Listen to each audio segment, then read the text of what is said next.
Welcome into the latest edition of ESPN FC. I'm Dan Thomas, joined by Ali Moreno and Shaka Hislop. And if that wasn't enough, we welcome from Europe Jan Aage Fjørtoft and Frank Leboeuf. Today is a good day, ladies and gentlemen. You know why? Why is that? Why? Because today it looks like Ferran Torres is finally going to PSG, so we don't have to talk about him anymore. He's led the show for so long, and we've talked about him for so long. So you just lead with him again? No, but I have to, because Shaq, it looks like it's going to happen this time. Oh, okay. The good thing is we've talked about him for so long that we don't really have to cover him too much. We can talk about Barcelona. How are they going to cope? Well, if they get Julian Alvarez, then that's fine. If they don't, they're in a lot of trouble. For PSG, though, Frank, how much better does this make them?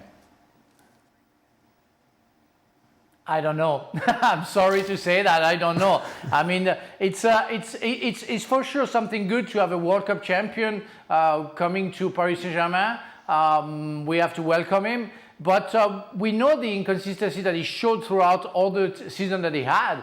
And it's not because he scored a goal in a World Cup final that it would change anything about my view of Ferran Torres. Great player, but not the best of the best. And coming to a club who already won twice the Champions League, who show how strong they are, especially in the front line.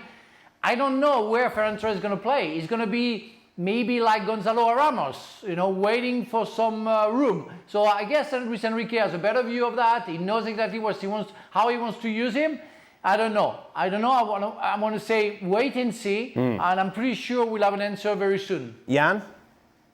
Well, first of all, thank you, Frank Leboeuf, to be so humble that you say that Enrique knows more about PSG than you. That is a good start of this program. No, but I'm with Frank. But we also know how it's like in these summers after championship. You want the big names. This isn't a big name in terms of goal, but it's not in terms of quality. But I think Luis Enrique has shown the last couple of 3 years, he's shown throughout all his career that he knows where to put them.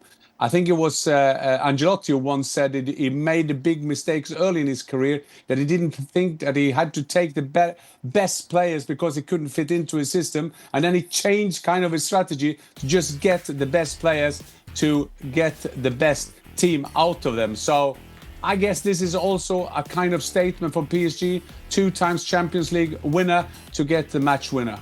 Ferran Torres scoring the match winner indeed in the World Cup final. Oh, I've heard so much about you from you two. Do you want to add anything more to this? Well, all I say is that I think we can all agree that if everybody's fit and healthy at PSG and there is an important match to be played, Ferran Torres is not starting. So in terms of what his role is going to be for this team, again, if everybody's fit and ready to play, he's coming off the bench.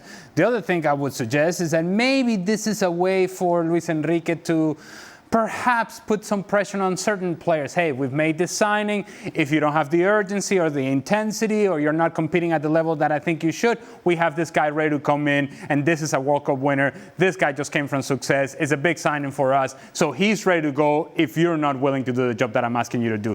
That's the leverage that I think Luis Enrique is trying to find with this. But as it pertains to Ferran Torres, I don't think he's getting on the field if, again, everybody's healthy and fit.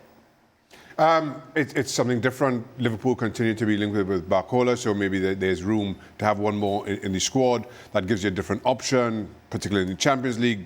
He's not there to win League 1, let's be honest about it. And Luis Enrique, as I'll keep saying, has earned the right to take these chances, make sense of these signings where not many other people can, because we sit right now, I'm with Ali. I don't see Ferran Torres getting in the starting lineup. I don't see how impactful he is over the longer term. Maybe Luis Enrique has that plan up his sleeve.